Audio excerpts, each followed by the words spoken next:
Shalom. Shalom. फिर से हम अपने मीटिंग का आरंभ हमारे प्रभु यीशु मसीह के नाम से करेंगे। We'll begin our meeting with the name of Lord Jesus. आइए हम प्रार्थना करें। Let us pray.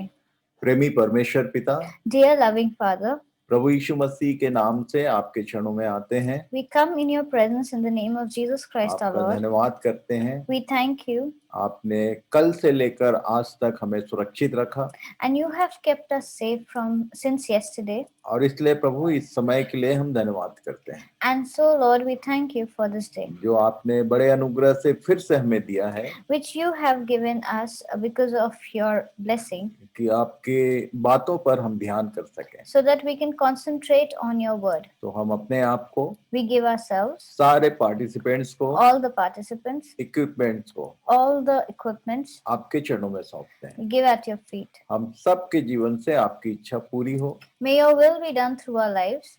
इसी निवेदन के साथ प्रार्थना हमारे प्रभु यीशु मसीह के नाम से मांगते हैं। With this request, we ask this prayer in Jesus' name. आमीन। Amen. तो फिर से आप सबों का स्वागत है। And we would like to welcome you again in the evening Bible studies. और कल जो जहां विषय तक पहुंचा था वहीं से आगे हम लोग इसको प्लस करेंगे। And we will continue from where we left yesterday. कल हम जो स्पिरिट बीइंग्स हैं उसके ऊपर ध्यान कर रहे थे And yesterday we were learning about the spirit beings कि ये जो स्वर्गदूत हैं उनको कैसे परमेश्वर ने बनाया and how these angels were created और कैसे उनको व्यवस्थित किया। and how they were put into a systematic way. मैं बोल सकता हूँ I can say कि ये परमेश्वर के परिवार की व्यवस्था थी this was the rule of God's family. जो स्वर्ग का राज्य कहा जाता है उसी के विषय में हमने ध्यान किया And what is known as the kingdom of heaven, we learnt about that. कि उसको रन करने के लिए कैसे उसने सिस्टमैटिक कुछ लोगों को काम दिया And how to make it run smoothly, how he gave responsibilities to each and every member. और मैं आपको बता दूं And let me tell you कि ये जो स्वर्गदूत हैं वो गुलाम नहीं थे, वो परमेश्वर के परिवार में शामिल थे। and the angels were never or were not slaves, they were a part of God's family. और उनको रिस्पॉन्सिबिलिटीज, जिम्मेदारियां दी गई थी And they were given responsibilities. और हर एक जन परमेश्वर की ओर से स्वतंत्र था कि विश्वास योग्यता के साथ अपने काम को पूरा करे। And everyone was free to be faithful in their service to God. मैं आपको एक उदाहरण देना चाहता I हूँ want to give an example to you. कि ये एक्चुअल पाप की परिभाषा क्या है, इसको फिर से मैं थोड़ा सा आपको समझाऊंगा। And what is the definition of sin? I want to explain that to you again. जैसे घर में बच्चे होते हैं Like we have children at home. तो कई बार वो पढ़ाई करने की उनकी इच्छा नहीं रहती है Many of them don't want to study. और वो कितना भी आप उनको डांटो मारो समझाओ पर वो पढ़ना नहीं चाहते हैं। And there comes a time when you want to make them study, but they don't want to. Even if you scold them or beat them up, they don't want to study and they won't study. घर के बच्चों की भी इच्छाएं होती हैं। Even their desires for children also. तो ये जो डिजायर है, ये जो इच्छा है, ये पाप नहीं है। And this desire is not the sin. मैं आपको इसी विषय से कंटिन्यू करूंगा। I want to continue in this topic. याकूब की पत्री 1 अध्याय उसके 14 और 15 पद में लिखा है। In James chapter 1, 14 and 15 it's written. आप फिर से मेरे साथ इन बातों को अपनी अपनी बाइबल खोलकर ध्यान करें तो ये और अच्छे समझ में आएगा। And if you open your Bible and understand these things and read with me, you'll understand it much better. लिखा है, प्रत्येक व्यक्ति अपनी ही अभिलाषा में खींचकर और फंसकर परीक्षा में पड़ता है, फिर अभिलाषा गर्भवती होकर पाप को जनती है और पाप जब बढ़ जाता है तो मृत्यु को उत्पन्न करता है। But each person is tempted when he is lured and enticed by his own desire. Then desire, when it has conceived, gives birth to sin, and sin, when it is fully grown, brings forth death. मैं आपको बताना चाहता हूं कि Lucifer के अंदर एक Dzire आया था। I want to tell you that Lucifer had a desire. और ये बात हमारे प्रभु यीशु मसीह के भीतर भी आया था। And this was what had come in Jesus too. यदि आप गेत्सेमनी के बगीचे के प्रार्थना पर ध्यान करेंगे तो आपको समझ में आएगा। Now, if you look into the prayer that Jesus did on in the Garden of Gethsemane, you'll understand it better. शब्द दूसरे हैं पर उसका मतलब वही है। And the meaning is different. The words are different, but the meaning is the same. लूका 22 अध्याय उसके 42 पद में लिखा हुआ है। In Luke 22:42 it says, वो जब प्रार्थना कर रहा था तो एक लाइन बोला उसने, when he was praying, he used a sentence, हे पिता यदि तू चाहे तो इस कटोरे को मेरे पास से हटा ले, तो भी मेरी नहीं परंतु तेरी ही इच्छा पूरी हो। Father, if you are willing, remove this cup from me. Nevertheless, not my will, but yours be done. उसके अंदर भी ये बात आई थी In him also this had come, कि ये कटोरा टल जाता तो अच्छा था। that if this cup would have been taken away from him, it would have been good. उसको अपनी बात रखने की पूरी इजाजत थी। He had the permission to put forward his thoughts. कि अपने पिता से अपनी बात वो रख सकता था। That he could talk to his father about his desire. और वो जानता था कि आगे कितना कठिन काम है और इसलिए वो कह रहा था कि हो सके तो ये कटोरा हटा दे। And he knew what is going to happen next is going to be very difficult for him as a person. So he wanted this cup to be taken away from him. Request भी है और एक submission भी है। There's a request as well as a submission here. और वो ये कह रहा था कि मेरी नहीं प्रभु तेरी इच्छा पूरी। But he was also saying that, Lord, not my will but yours be done. और इसीलिए याकूब की पत्री को मैंने पढ़वाया And that is why that's why we read the book of James. कि डिजायर जो है अपनी इच्छा को प्रभु के सामने रखना ये बुरी बात नहीं है। That putting your desire in front of God is not a bad thing. पर उस डिजायर में जो परमेश्वर की इच्छा से बाहर है उसमें बने रहना ये पाप को जन्म देता है। But then away from the word of God because of the desire, that is what gives birth to sin. और इसको गर्भवती शब्द से तुलना किया है। And this is seen, or this has been compared to pregnant woman. जब एक स्त्री को प्रेगनेंसी होती है तो दिखता नहीं है। When a woman is pregnant, then the baby doesn't show. पर जब वो थोड़ा दिन होता है बाद में फिर वो दिखना शुरू होता है। And then after a few after a period of time, then that cannot be hidden. ये लूसीफर के साथ यही हुआ। This happened with Lucifer. उसके अंदर एक इच्छा थी। He had a desire. एक इच्छा उत्पन्न हुई थी। A desire was conceived in him. हालांकि वो परमेश्वर के अनुसार नहीं था। Though it was not according to the will of God. Even यीशु जो बोल रहा था वो परमेश्वर की इच्छा के अनुसार नहीं था। परमेश्वर ने उसको मरने के लिए ही इस पृथ्वी पर भेजा था। And even when Jesus was saying that in Luke 22:42, it was not according to the will of God, because God had sent Jesus to die for us. मसाया का वर्ड मीनिंग ही यही है। The meaning of Messiah is this. A man anointed to die for others. मसाया का ये मतलब होता है। A man anointed to die for others is the meaning of the word Messiah. और ये यीशु ने एक बात कही अपने मुंह से कह दिया था। And Jesus had said this with his own mouth. कि यदि तू चाहे तो ये कटोरा हटा दे। That if you are willing, remove this cup from me. पर उसने सबमिट कर दिया कि तो भी मेरी नहीं तेरी इच्छा पूरी। But he submitted, saying that not my will but yours be done. इसके अंदर इच्छा उत्पन्न हुई। In him this desire came in. परमेश्वर तब भी जानता था कि इसके अंदर मनसा क्या है और अभी भी जानता है कि हमारे मनों में क्या चलते रहता है। And that time also God knew what was going on in Lucifer's mind, and he still knows what is going on in our mind. और यीशु जो है वो मॉडल है। And Jesus is the model. आप परमेश्वर की इच्छा के विरुद्ध इच्छा आपके भीतर यदि उत्पन्न हो तो उसको प्रार्थना में रखें। And if you have a desire in your heart, you should always keep it in prayer.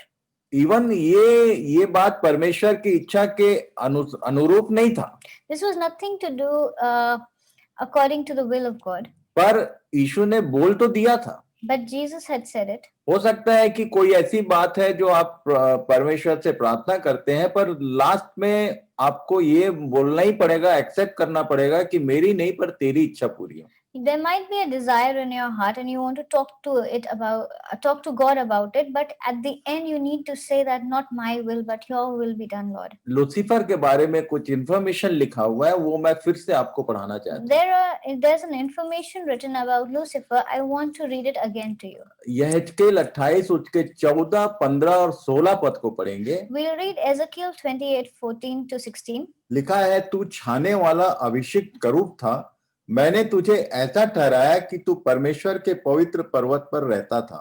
तू आग सरीखे चमकने वाले मड़ियों के बीच चलता फिरता था। जिस दिन से तू सिरजा गया और जिस दिन तक तुझ में कुटिलता ना पाई गई, उस समय तक तू अपनी सारी चाल चलन में निर्दोष रहा, परंतु लेन देन की बहुतायत के कारण तू उपद्रव से भरकर पापी हो गया। इसी से मैंने तुझे अपवित्र जानकर परमेश्वर के पर्वत पर से उतारा, और हे छाने वाले करूब, मैंने तुझे आग सरीखे चमकने वाले मणियों के बीच से नाश किया है।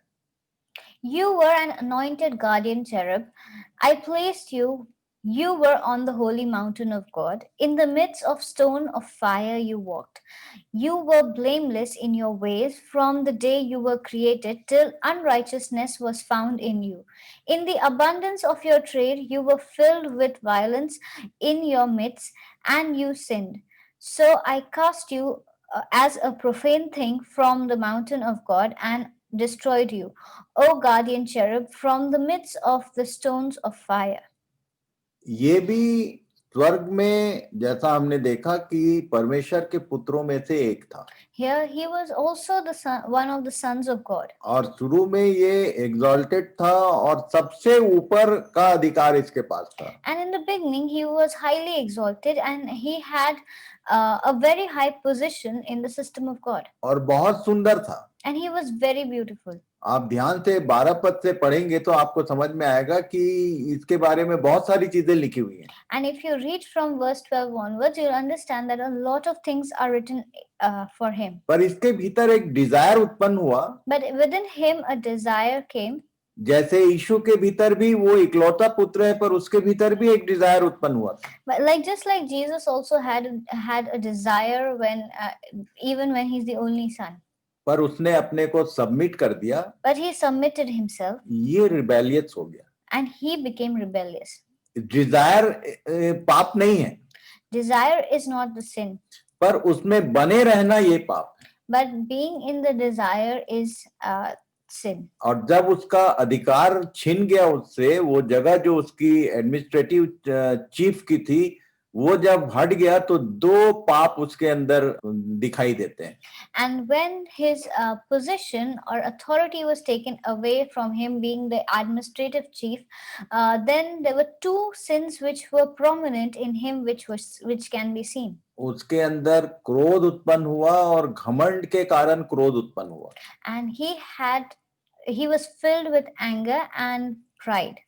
मैं आपको बता दूं, Let me tell you, आप अपने बच्चों को वॉच करना। you can look at your children. जब वो आपकी मनसा के विपरीत कोई चीज मांगते हैं और उनको नहीं मिलता है, if they do something that is against your will and it is not done, तो वो बहुत गुस्सा, छोटे छोटे बच्चे लोग बहुत क्रोधित हो जाते हैं। Even very small toddlers get very angry. यीशु ने क्रोध नहीं किया। Jesus was not filled with anger. उसने परमेश्वर की इच्छा में अपने को सबमिट किया। He submitted himself in according to the will of God. पर यशायाह नबी की पुस्तक बताती है कि उत्पत्ति 1:2 पद में जो पृथ्वी की स्थिति थी वो इसी के कारण हुआ। But then Isaiah says that what happened in Genesis 1:2 was the result of Lucifer's pride and anger. परमेश्वर ने कभी किसी चीज को कभी बेडौल और सुनसान नहीं बनाया। God never created anything formless and void. यदि एज ए क्रिएटर उसके कामों को देखेंगे तो हर काम को करने के बाद वो उसको पलट के देखता था और जब डिक्लेयर करता था कि यस ये अच्छा है, उसके बाद ही अगला काम करता था। And whenever if you see whenever he created something, he would see that it was beautiful or it was good, and then he would say that it is good and he would start the second work. और तब ये काम ये Lucifer का था। But this was what Lucifer had done. वो परमेश्वर के इच्छा के विपरीत काम करना शुरू किया He started working against the will of God. और आज तक वो वही कर रहा है। Until now, he's doing the same thing. दूसरे पद में लिखा है, In the second verse of Genesis 1, it's written, पृथ्वी बेडौल और सुनसान पड़ी थी। the earth was without form and void. मैं समटाइम्स ट्रांसलेशन के विषय में जरूर बताता हूँ। I usually talk about translations. ये परमेश्वर ने जब पृथ्वी को बनाया है एक पद में, तो वो बेडौल और सुनसान पड़ी थी कैसे कह रहा है। And if God had created the heaven and the earth, and how can the earth be formless and formless and void? मैं आपको बता दूं, Let me tell you. English में जो वर्ड है, the earth was without form and void.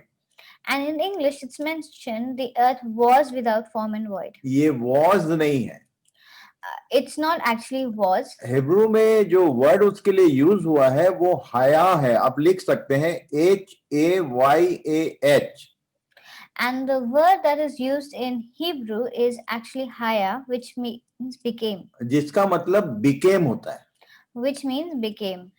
तो ये पृथ्वी जो परमेश्वर ने एक अध्याय में बनाया था, वो पृथ्वी जो है वो बेडौल और सुनसान पड़ी नहीं थी, ये बेडौल और सुनसान हो गई। And the earth was not made form and without form or any void, but it became without form or void. इसको आपको समझना पड़ेगा। You need to understand this. कि परमेश्वर ने पृथ्वी को जो जिस पृथ्वी की रचना किया था, उसकी दशा को बिगाड़ दिया इसने। And the earth that God had created, Satan had destroyed how it looked. मैं आपको बता दूं कि परमेश्वर का राज्य जो स्वर्ग और पृथ्वी कहता है, तो स्वर्ग का राज्य बनाया और ये पृथ्वी उसी के लिए बनाई थी। वो यहीं रहकर पूरे परमेश्वर की सृष्टि में एडमिनिस्ट्रेशन करता था। And when God had created the heavens and earth, he had created heavens for himself, and he created the earth for Lucifer, and Lucifer lived on earth, and he used to do all his work, take care of his responsibilities from earth. तो ये जो पृथ्वी है परमेश्वर ने उसी के रहने के लिए बनाया था। God had created the earth for him as a home. और ये वो पृथ्वी नहीं थी जिसमें अभी हम रहते हैं। And it wasn't like what we live in now. तब परमेश्वर ने उसको फिर से सुडौल किया। And then God beautified it again. ये जो हम लोग घूमने जाते हैं, नदी, पहाड़, जंगल और समुद्र किनारे, ये सारी चीजों को परमेश्वर ने पहले बनाया। And then all the scenic beauty that we go and see around, the mountains, the rivers, the valleys, the seashores, that was made by God first. 6 दिन में परमेश्वर ने इस पृथ्वी को फिर से सजाया। And for 6 days, God had beautified the earth. और फाइनली 6वें दिन उसने मनुष्य को बना के सारे सृष्टि जो बनाई गई थी, रिक्रिएट की गई थी, उसके ऊपर अधिकारी बनाया। And then on the 6th day, God created humans, and he gave authority to them to look after the earth. अब इसने तोड़-फोड़ तो किया था। What he had done, he did destroy. अभी एक बहुत बड़ा प्रश्न था कि इसको ये 6 दिन की सृष्टि क्यों किया, इसका कारण मैं बता रहा हूँ। And why did he create? Why did God that did the creation for 6 days? Let me tell you that. कि शैतान को उसके किए हुए की सजा तो मिलनी है। That Satan is going to be punished for what he did. नीति वचन 16 और उसके 18 पद में लिखा है कुछ। In Proverbs 16:18, it's written. इसको आप हमेशा याद रखना, ये अभी भी होता है। And please remember that this happens even now. विनाश से पहले गर्व और ठोकर खाने से पहले घमंड होता है, लिखा है। Pride goes before destruction, and a haughty spirit before a fall. ये घमंड और क्रोध ये विनाश का कारण होता है। Pride and anger is something that leads to destruction. इसी के कारण शैतान को विनाश किया जाएगा। And this is the reason why Satan is going to be destroyed. पर उसको डिस्ट्रॉय करेगा कौन? But who is going to destroy him? ये यदि परमेश्वर लूसीफर को मारेगा तो एक बाप ने बच्चे को मार दिया ऐसा हो जाएगा, ये अनजस्ट वर्क होगा. And if God is the one who kills Lucifer, then it will be something like a father killed his own son, and this will be unjust. और उसके बाद लूसीफर के बाद जो नेक्स्ट अथॉरिटी है वो Mikael है. And after Lucifer, the next spirit in authority is Michael. अब मिकाएल भी उसको नहीं मार सकता. And Michael cannot kill him. क्योंकि लूसीफर मिकाएल से बड़ी जगह रखता है. Because Lucifer had a higher authority than Michael. आप देखिए कि जो क्रिश्चियन मैनर है, परमेश्वर के वचन के अनुसार जो सभ्यता है, दाऊद ने शाऊल को मार सकता था पर नहीं मारा. And if you see according to the Christian format or what the rules are, David was powerful enough to kill Saul. जबकि शाऊल जो है वो अशुद्ध आत्मा से ग्रसित हो चुका था और परमेश्वर ने दाऊद का अभिषेक कर दिया था. And Saul was being tormented and was possessed by an unclean spirit, and David was anointed by God. पर दाऊद ने शाऊल के ऊपर हथियार नहीं उठाया. But David never picked up a weapon against Saul. बिल्कुल सेम चीज यहाँ पर है. परमेश्वर बड़ा है और मिकाएल लूसीफर से छोटा है. It's the same thing here, that God is greater and Michael is a lower in authority than Lucifer. उसके बारे में लिखा है. For him it's written. ये बात उसने मैनेज किया. He had said. कहाँ लिखा है ये आपके लिए होमवर्क रहेगा. And this is a homework that you have to find. क्योंकि हम लोगों ने ये पिछले सेशंस में अध्ययन किया है बहुत अच्छे से. Because we have already covered all this in the past sessions. इसलिए मैं लिखा क्या है ये बताऊंगा, पर कहाँ लिखा है ये आपको खोजना है. पहला होमवर्क आज का. The first homework is that I'm going to tell you what is written and you have to find out where it's written. लिखा है, प्रधान स्वर्गदूत मिकाएल ने जब शैतान से मूसा की लोथ के विषय में वाद विवाद करता था तो उसको बुरा भला कह के दोष लगाने का साहस ना किया, पर यह कहा कि प्रभु तुझे डांटे. But when the archangel Michael, contending with the devil, was disputing about the body of Moses, he did not presume to pronounce a blasphemous judgment, but said, "The Lord rebuke you." ये विवाद कब हुआ था और कहाँ हुआ था? कहाँ लिखा है? Where did this dispute take place and when did it happen? मिकाएल और शैतान की बातचीत हो रही थी मूसा के विषय में. And Michael and Satan were talking over the body of Moses. तो यहाँ लिखा है मिकाएल ने उसको कुछ बोलने का हिम्मत नहीं किया. And he did not say anything blasphemous to him. उसने कहा प्रभु तुझे डांटे. But he said, "The Lord rebuke you." और उसके बाद उसको मारेगा कौन ये मैं बता देता हूँ आपको. And let me tell you who is going to kill him. ये कहाँ लिखा है ये भी आप खोजना. This is what you have to find out again. कि अभी हम लोगों ने इन सब बातों को अध्ययन किया है, इसलिए मैं फिर से आपको रिवाइज करेंगे, इसलिए होमवर्क दे रहा हूँ. And we have just learnt about it, so you need to revise and you'll know where it's written. लिखा है ये मेमने से लड़ेंगे और मेमना उन पर जय पाएगा, क्योंकि वह प्रभुओं का प्रभु और राजाओं का राजा है, जो बुलाए हुए और चुने हुए और विश्वास योग्य उसके साथ हैं, वे भी जय पाएंगे. And it says that they will make war on the Lamb, and the Lamb will conquer them, for he is the Lord of Lords and the King of Kings, and those with him are called chosen and faithful. मैं आपको पिछले अध्ययन में बहुत सारी बातें बता चुका हूँ.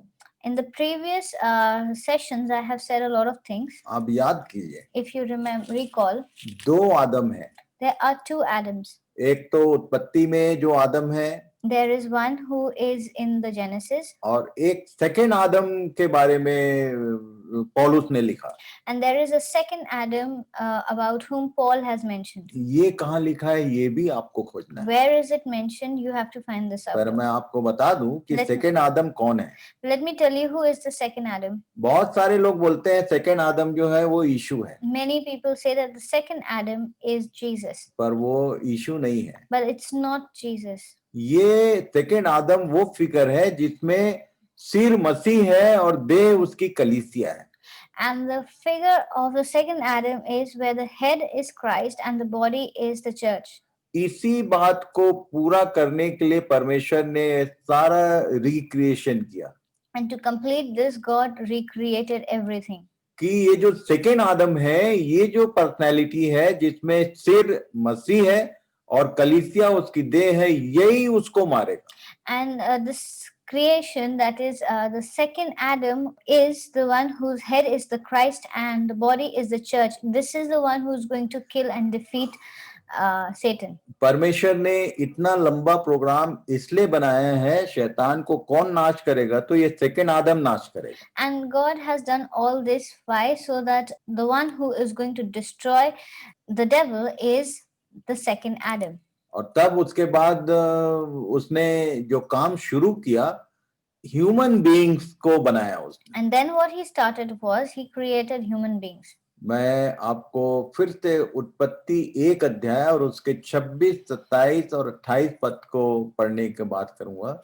I would read Genesis 1:26-28.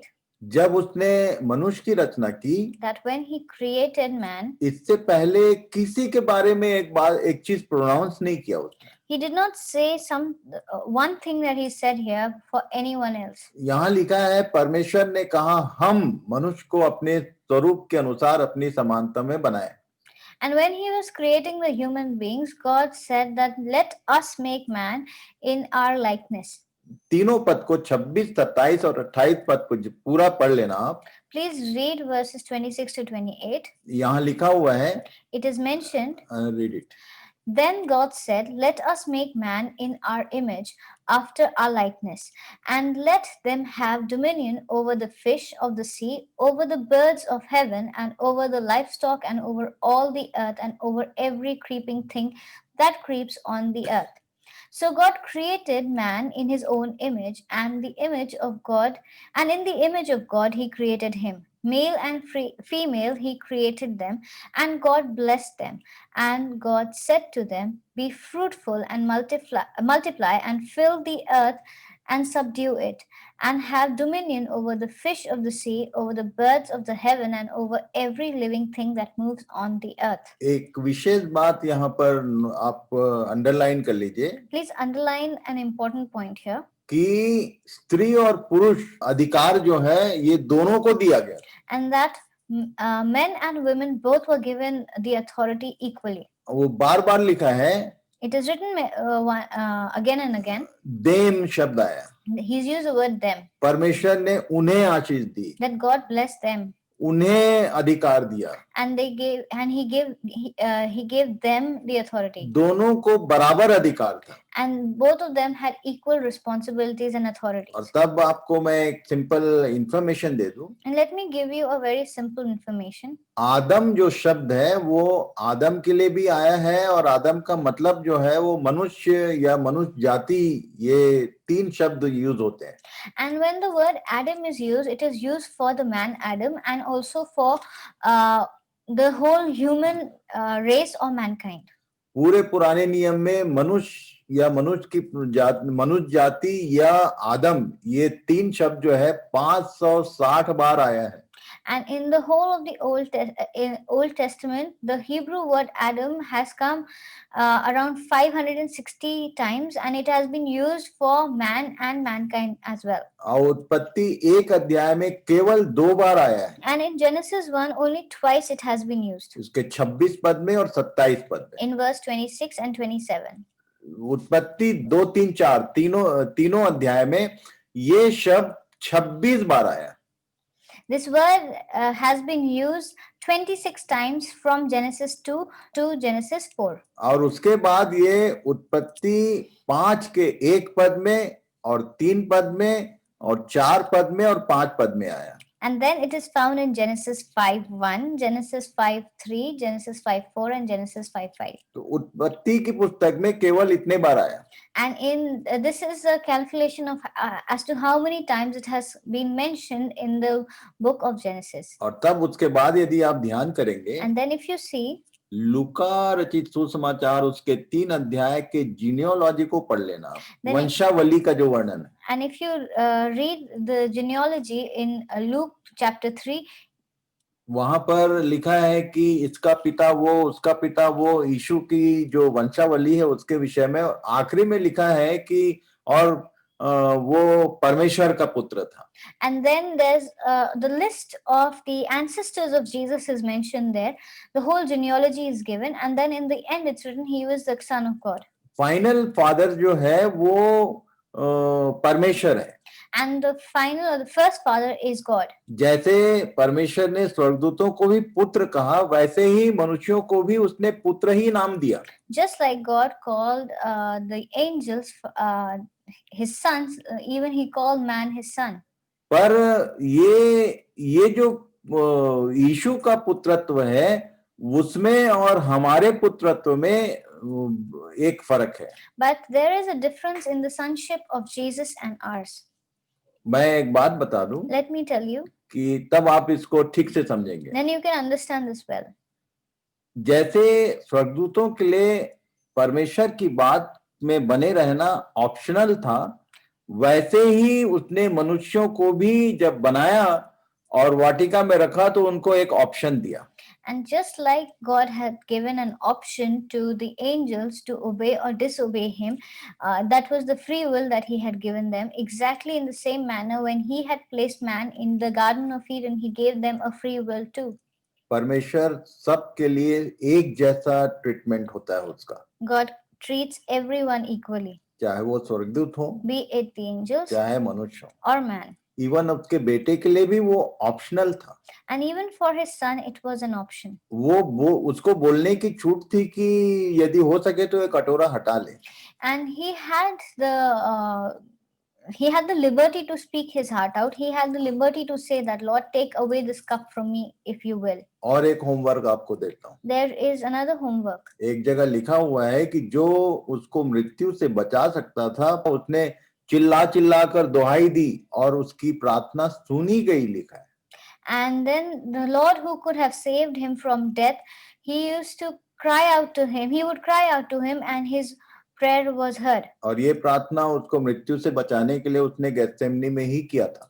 And this prayer was done in Gethsemane. और एक जगह ये लिख दिया कि उसकी प्रार्थना सुनी गई।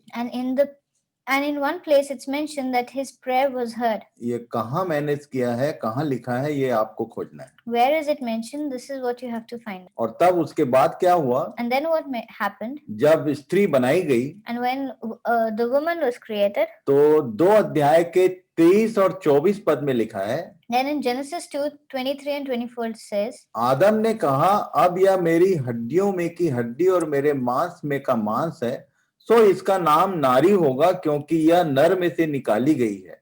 इस कारण पुरुष अपने माता पिता को छोड़कर अपनी पत्नी से मिला रहेगा और वे एक तन बने रहेंगे। Then the man said, this at last is bone of my bone and flesh of my flesh. She shall be called woman because she was taken out of man.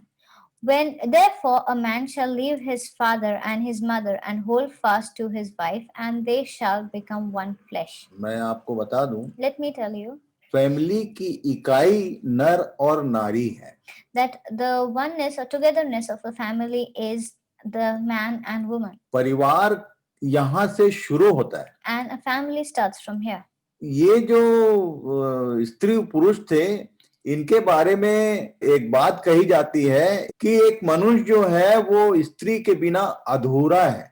Many a times it is said by many people, especially the Bible teachers, and they say that a man is incomplete without his wife. आगे जब विषय आएगा, ये सब बातें मेरे notice में, छोटी छोटी बातों से लेके हम लोग सारी चीज जो परिवार से संबंधित है उसको हम ध्यान करेंगे। And this is in my mind, and we will talk about everything, and we will talk about all the little things that we usually miss. जब एक घराने का प्रारंभ होता है, when a family starts, तो ये यहाँ सबसे पहला डिक्लेरेशन है कि पुरुष अपने माता पिता को छोड़कर अपनी पत्नी से मिला रहेगा और वे एक तन बने रहेंगे। That is that the man shall leave his father and his mother and hold fast to his wife. इसको मैं आगे समझाऊंगा। I will explain this later. कि माता पिता को छोड़ने का मतलब क्या है, What does leaving the father and mother mean? और पत्नी से मिला रहेगा का मतलब क्या है। and hold fast to his wife. What does that mean? और वो एक तन होंगे, इसका क्या मतलब है? And what does it mean to when it's written that they shall be one flesh? आप इफिसियों की पत्री 5 अध्याय उसके 32 और 33 पद को पढ़ लेना। And if you read Ephesians 5, 32 and 33, yes, then you'll understand. कि ये जो स्त्री और पुरुष का संबंध है, पति और पत्नी का, ये कुल मिला के मसीह और कलीसिया, उसकी दुल्हन को समझाना चाहता था। And using the example of husband and wife, he wanted to explain the relation of Christ and the church. तो मैं आपको बता दूं कि जिसने पति और पत्नी के रिश्ते को ठीक से नहीं समझा, So let me tell you, the one who does not understand the meaning of the relation between a husband and wife, तो वो स्वर्गीय फैमिली की बात आपको एक भी लाइन नहीं समझ में आने वाली। then you can never understand the meaning of the heavenly family. Family matter जो इस पृथ्वी पर का है, वो स्वर्ग के फैमिली मैटर से दोनों जुड़े हुए हैं। There is a direct relation between the family matters of the earth and the family matters in heaven. तो स्त्री और पुरुष जो होते हैं वो एक फैमिली के इकाइयां हैं, यहीं से ये शुरू होता है। Then a husband and wife are the oneness of a family from where it starts. और तब परमेश्वर ने इन दोनों को बराबर समान अधिकार दिया था। And God has given them equal responsibilities and authorities.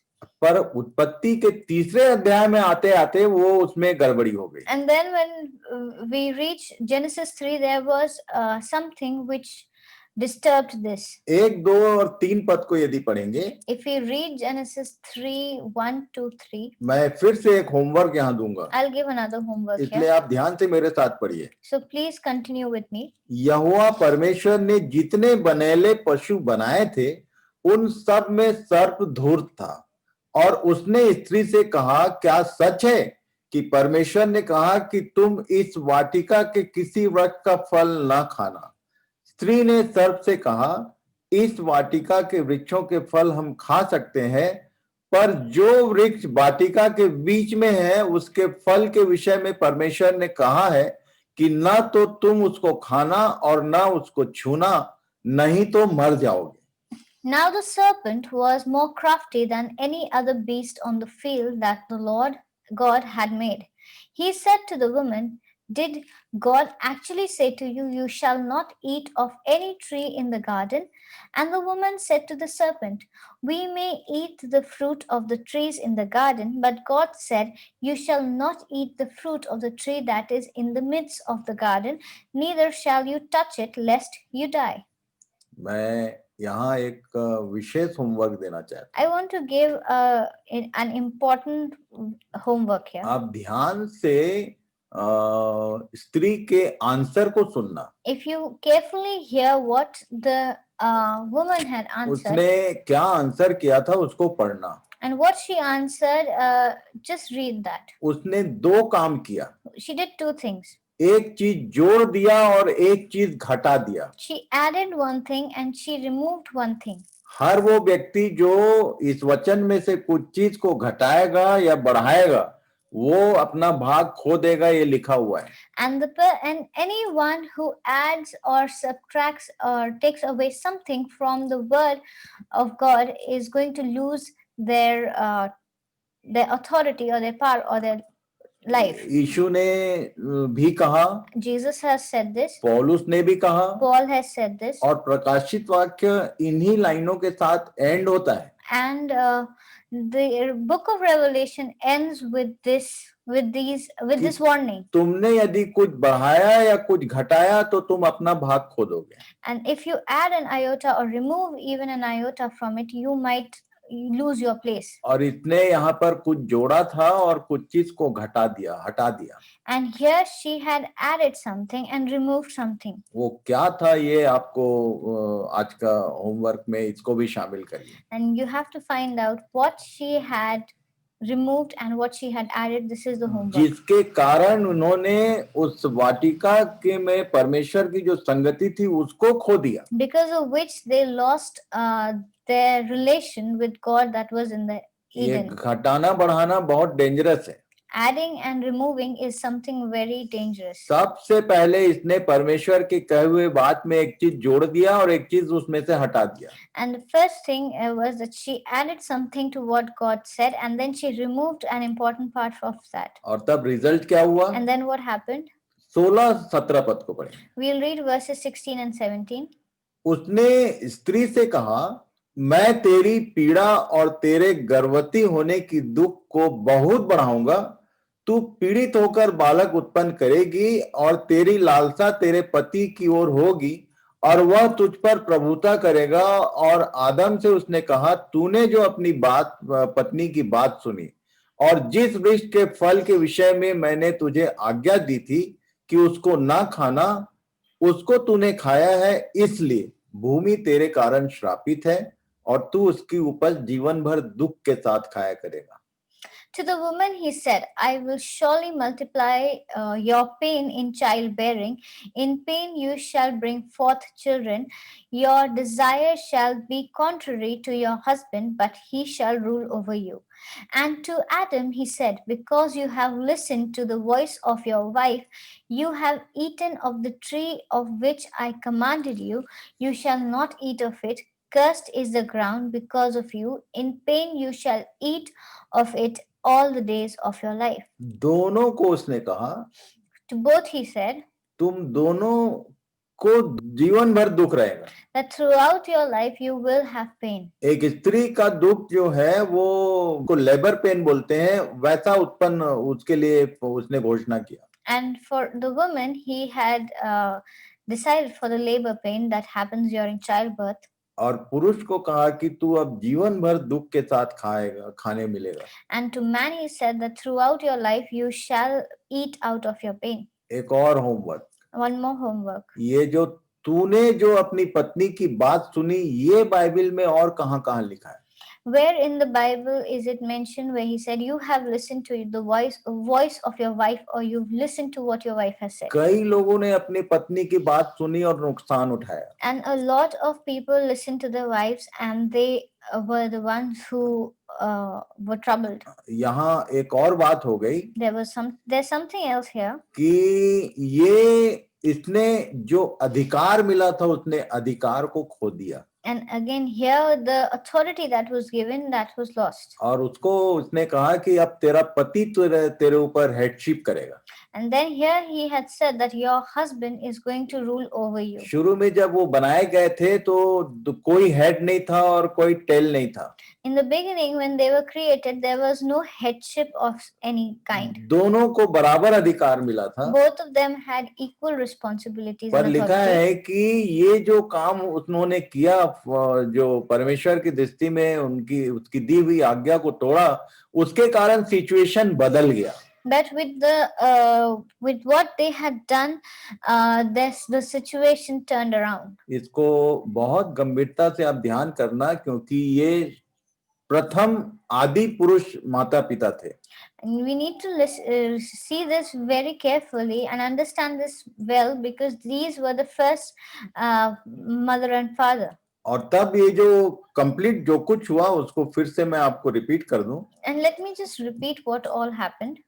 तीसरे अध्याय में जो कुछ हुआ उसके परिणाम स्वरूप हव्वा ने अपने सारे उच्चाधिकार एवं प्रभाव से खुद को और आदम को अनाज्ञाकारी बना दिया. उसकी सजा में उसने अपना अधिकार व प्रभाव तो खो दिया, साथ ही उसे स्वतंत्रता के बदले पति की अधीनता दी गई. And the narrative of the fall ascribes to woman's supremacy of influence, for through her stronger personality, man was led to disobedience of God's command. Now, her penalty was such ill-fated leadership that her husband should rule over her. That is mentioned in Genesis 3:16, not because of any inherent superiority in his part, but because her loss of prestige and power through sin. ये जो पाप है इसने इनके family life में एक परिवर्तन कर दिया. जो परमेश्वर ने उनको दिया था उसको इन्होंने खो दिया. And there was a great change that had come because of the sin that they had done, and that is why there was a change in their family life, in their family life. पर नया नियम में आने के बाद पौलुस ने इसको बहुत अच्छे से समझाया। But when we come and read in the New Testament, Paul has explained this really well. स्त्री पर यह जो अभिशाप आया था, पाप के बदले जो श्रापित हुए इन लोग, पौलुस ने एक लाइन कह दिया, बच्चा जनने के द्वारा उसको माफी मिलती है। मतलब जब वो लेबर पेन जो है, वो जो तकलीफ होती है, वो उसके पाप के कारण से वो तकलीफ होता है। और जब बच्चा जन लेती है तो पतरस और पौलुस दोनों ने इस बात को मैनेज किया कि इसके शिक्षा अनुसार मां बनने के बाद परिवार में उसे फिर से उसे वह सब कुछ प्राप्त होता है जो उसने उत्पत्ति 3 अध्याय में खो दिया था। And her recovery from the curse of subjection was to come through the afflictive suffering of maternity. As for Paul puts it, she shall be saved from the penalty of her transgression through her childbearing, which he mentions in 1 Timothy 2:15, that as per the teachings of Peter and Paul both, being a mother, she restores all the supremacy and influence and her stronger personality which she had lost in Genesis 3. जब बच्चे होते हैं एक परिवार में, तब माता और पिता दोनों को फिर से वो अधिकार और वो सारी बातें जो उन्होंने खो दिया था 3 अध्याय में, वो वापस मिलता है। And then whenever a child is born into the family, then the authority that they had lost or all the pain that they had to go through is annulled, and the authority comes back and they become equal when they have to raise a child. ये कैसे मैं कह रहा हूँ? Why am I saying this? जब इनको जंगल में 10 आज्ञा दी गई, When they were given the 10 commandments in the wilderness, तो 5वां जो कमांडमेंट था, the 5th commandment, उसमें लिखा है it says in that कि तुम अपने माता और पिता का आदर करना। that children honor your mother and father equally. मैं आपको फिर से बता दूं Let me say it again. कि यहाँ पर उसने आके फिर से इनको वही जगह दिया। Again, he gave the same place to them. ये परिवार ही है जहां पर माता और पिता को इक्वल फिर से आदर मिलता है। That it is a family in which the father and mother are given equal status and respect. और ये बाहर समाज में बाद में जाता है, पहले परिवार में होता है। And this goes out in the society or community later, but it starts with the family first. आप ध्यान से देखना If you see carefully, कि ये अब्राहम के परिवार में भी हुआ और इज़हाक के परिवार में भी हुआ। this happened in the family of Abraham and Isaac. और तब स्त्री के लिए बहुत सारी बातें लिखी हुई हैं बाइबल में। And a lot of things are written for women. पुराने नियम में ये प्रॉफिट भी होते थे, इवन नेशनल लीडरशिप भी इनको मिली। In the Old Testament, the Hebrew women rose to eminent and national leadership. They were also prophets and judges who were women. जो अधिकार उसने अदन की वाटिका में खो दिया था, परिवार में आने के बाद उसको फिर से वो अधिकार मिलता है, वो आदर मिलता है। And the honor and authority she had lost in the Garden of Eden, that comes back to her when she comes into a family. The honor is restored. इसको ध्यान से, खासकर जो छोटे बच्चे हैं जो माता पिता के साथ रहते हैं, ये इन बातों को आगे जो मैं बताने जा रहा हूँ, इस पर आप एकदम ध्यान लगाना। And especially this goes for the children or for the young children who live with their parents.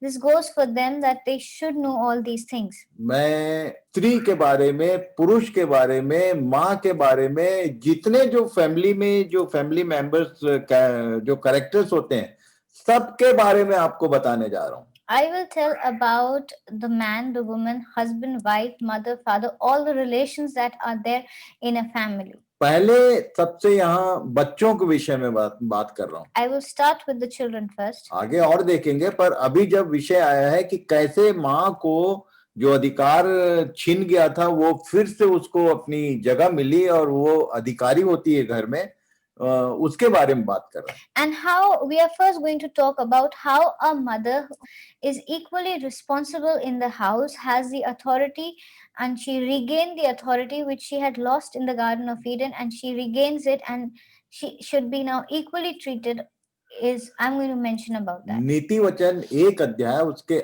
8 और 9 पद को पढ़िए। I will read Proverbs 1, 8 and 9. हे मेरे पुत्र, अपने पिता की शिक्षा पर कान लगा और अपनी माता की शिक्षा को न तज, क्योंकि वे मानो तेरे लिए शोभायमान मुकुट और तेरे गले के लिए कंठमाला होंगी। Hear, my son, your father's instruction, and forsake not your mother's teachings, for they are graceful garland for your head and pendants for your neck. जब मैरिज विषय में हम आएंगे, When we will come into the topic of marriage, तब मैं बताऊंगा कि ये पुत्र के लिए तो ये लाइन लिखा है, जो पुत्रियां होती हैं जो शादी होकर दूसरे घर जाती हैं उनके बारे में क्या क्या बोलता है। and then I will talk about what the role of a daughter is who is married into another family. ये मैरिज के विषय में भी हमको जानना जरूरी है, क्योंकि उसके बिना फैमिली बिल्ट नहीं होता है।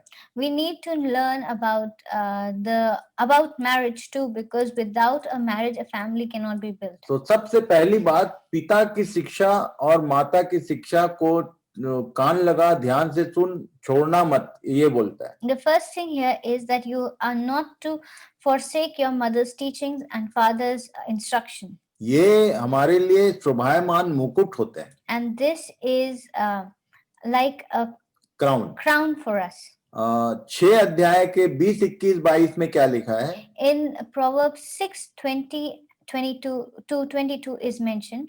हे मेरे पुत्र, मेरी आज्ञा को मान, अपनी माता की शिक्षा को न तज, इनको अपने हृदय में सदा गांठ बांधे रख और अपने गले का हार बना ले। वह तेरे चलने में तेरी अगुवाई और सोते समय तेरी रक्षा और जागते समय तुझसे बातें करेंगी। My son, keep your father's commandment and forsake not your mother's teaching. Bind them on your heart always. Tie them around your neck. When you walk, they will lead you. When you lie down, they will watch over you. And when you awake, they will talk with you. मैं यहाँ एक चीज आपको शुरू में याद दिला दूं। I want to tell you here from the beginning. कि जब बाइबल आदम बोलती है तो वो मनुष्य से संबंधित बात है। And whenever the Bible mentions Adam, it is something related to mankind. और मनुष्य जो है वो 2 कैटेगरी में। And man is in 2 categories. Male and female. It's male and female. ये स्वर्ग में नहीं होगा। This won't be in heaven. पर इस पृथ्वी में ये बात जरूर ध्यान करना है। But this is what we have to learn on this earth. यदि वो हे मेरे पुत्र बोल रहा है, का मतलब वो हे मेरी बेटी के लिए नहीं है, ऐसा नहीं है। That does not mean that when he says my son, it is not for the daughter. इसलिए जब भी पुत्र शब्द आता है तो बेटी लोग ये ना समझे कि ये हमारे लिए नहीं है। So that is why whenever the word son comes, daughters or girls should not think that this is not for us. दोनों के लिए बातें हैं। दोनों को जैसे आदम और हवा को अधिकार दिया था, वैसे ही बेटी और बेटा दोनों के लिए ये बातें लिखी गई। And this is equal for both men and women, for girls and for boys. It is equal, just like equal authority and responsibility was given to Adam and Eve when they were created. तो पिता की आज्ञा को मानना है, माता की शिक्षा को भूलना नहीं है।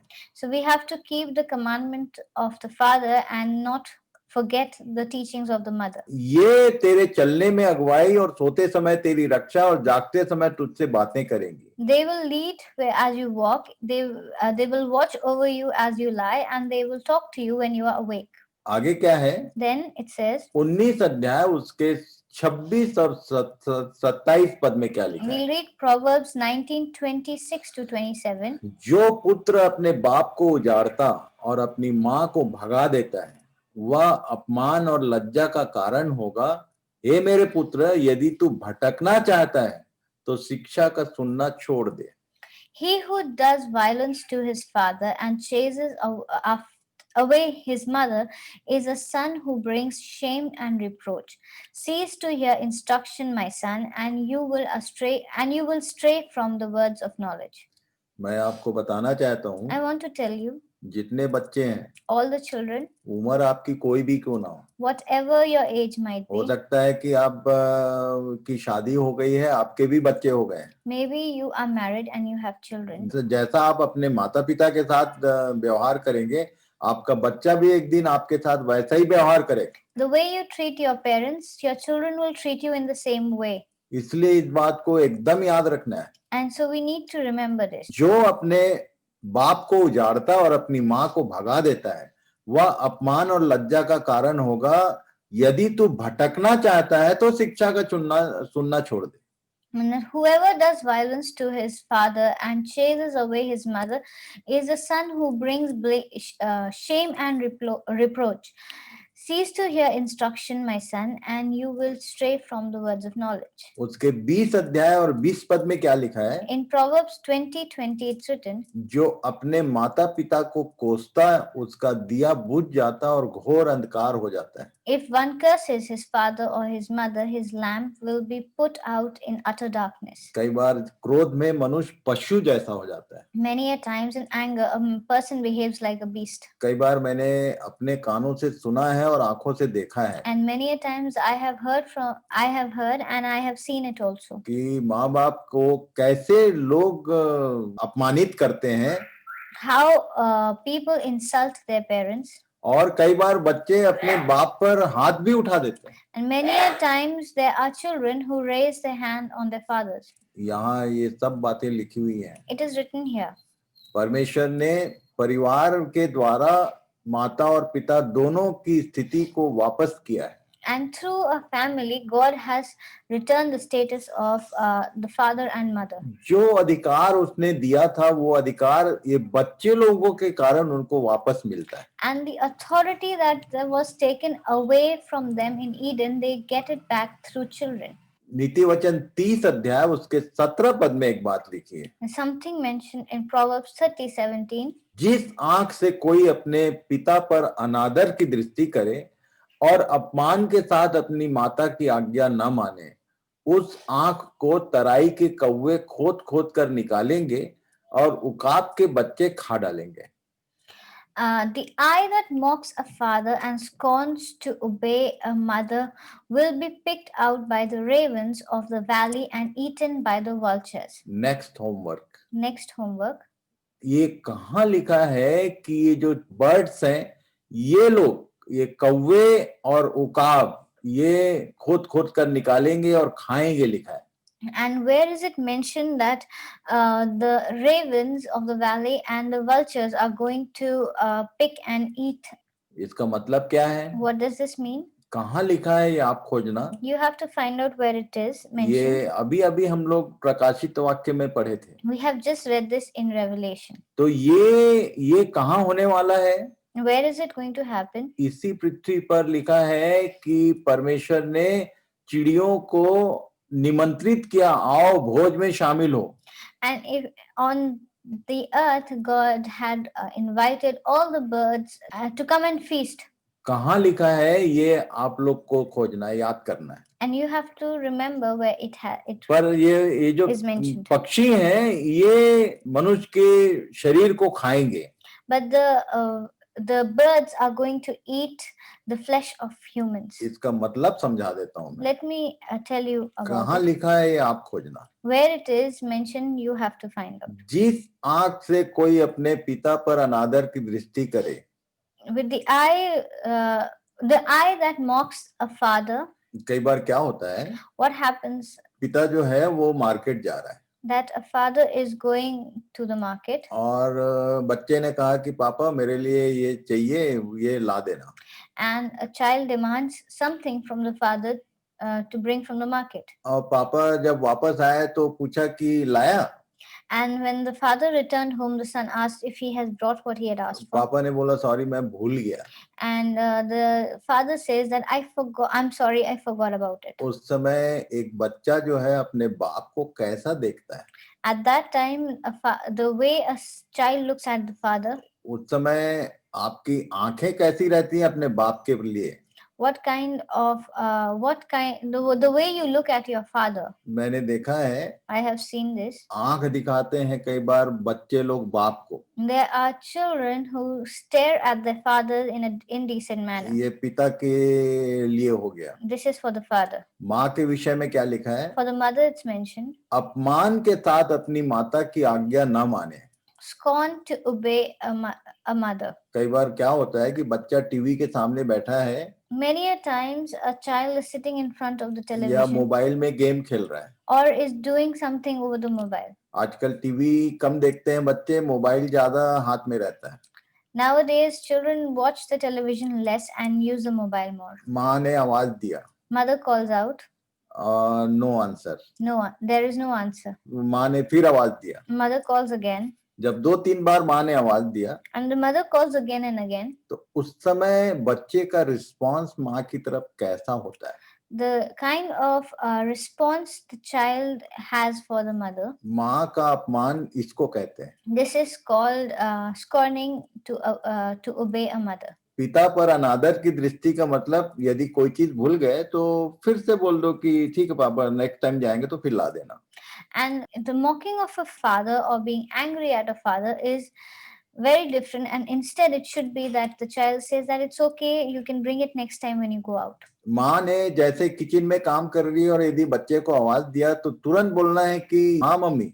And the ideal situation should be that if a mother calls out to a child, the child should reply politely saying yes. ये आदर देना होता है. This is called respecting. Quick response. A quick response. अब माँ आवाज दे रही है, एक बार हो गया, 2 बार हो गया, 3 बार हो गया, बच्चा हिल ही नहीं रहा है. And the mother is calling out and the child is not listening. आपको बता दूं मैं, Let me tell you, rapture आपका नहीं होगा. you will not be in the rapture. क्योंकि रैप्चर के बाद के इवेंट में ये जो तराई के पक्षी हैं, इनको इनविटेशन होगा मनुष्य के शरीर को खाने के लिए. Because after the event of the rapture, the ravens of the valley will be invited to eat the flesh of man. ये जो बाइबल है कहानी पुस्तक नहीं है. The Bible is not myths and stories. जो कुछ लिखा है वो होके रहेगा. Whatever is mentioned is going to happen. आप इसको समझे चाहे ना समझे. If you believe it or not. Family के भीतर का ये मामला है. This is something that will happen within family. बच्चों का अपने माता और पिता की ओर कैसा रिस्पॉन्स देता है उसके ऊपर की बात है. And how they respond to their parents is also a part of this. Specially जो गॉड फियर फैमिली है, The God-fearing family, उनके बच्चों को शायद ये सब बातें ठीक से मालूम नहीं है, इसलिए प्रभु ने मुझको अगुवाई किया कि परिवार के विषय में ठीक से समझाना.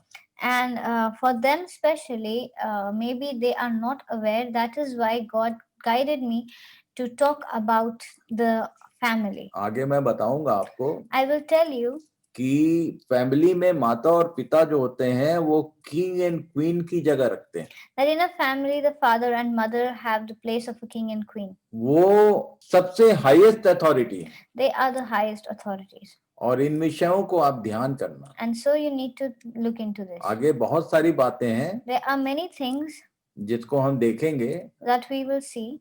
पर ये जो पहला पाप हुआ उसका पारिवारिक जीवन में क्या क्या हुआ, इसको हम लोग नेक्स्ट सेशन में ध्यान करेंगे. And in the next session, we learn about the result of sin in a family. Next जो जनरेशन आया वहीं से पाप का रिजल्ट शुरू होता है. And this sin started from the second generation itself. इसको हम लोग देखेंगे. We will learn about it. Second generation बोलने से कुछ नहीं, कैन और हाबिल थे. And by second generation, it's no one else but Cain and माता Abel. और पिता के ऊपर जो कर्ज आया, बाहर आ गया, उसके कारण जो बच्चे पैदा हुए उनमें क्या क्या होता है. And then when the parents came out of the curse that was given to them, what happened in the children which were born to them? इसलिए जो माता पिता सुन रहे हैं और सोच रहे हैं कि बच्चों के लिए आज बहुत बढ़िया बात बताया शेखर भाई, आप सावधान रहना.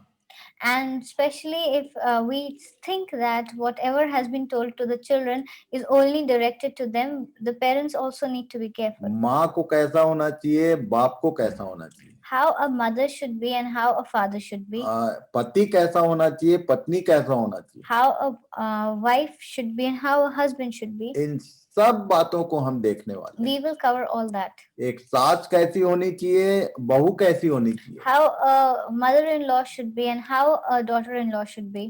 बाइबल जो है कहानी पुस्तक नहीं है, ये परमेश्वर का नियम है. हर व्यक्ति जिसको उसने रचा है, जिसको वो अपनी रचना कहता है, वो कैसा होना चाहिए, ये इस पृथ्वी पर एक इकलौती किताब है जिसमें हर व्यक्ति के विषय में लिखा है कि कैसा होना चाहिए। And on all of the earth, the Bible is the only book which has given directions or has given rules and laws as to how every relation should be there, how every person should be there.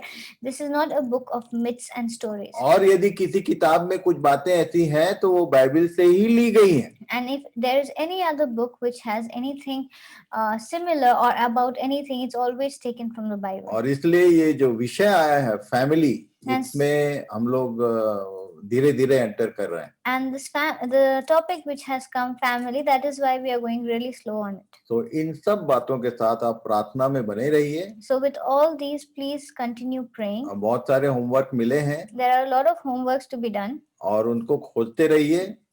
Please find out about them. इस बहाने आप परमेश्वर के वचन में बने रहेंगे। And through this, you will continue being in the Word of God. तो प्रभु आप सबों को आशीष दे। God bless you all. Thank you very much. Thank you very much.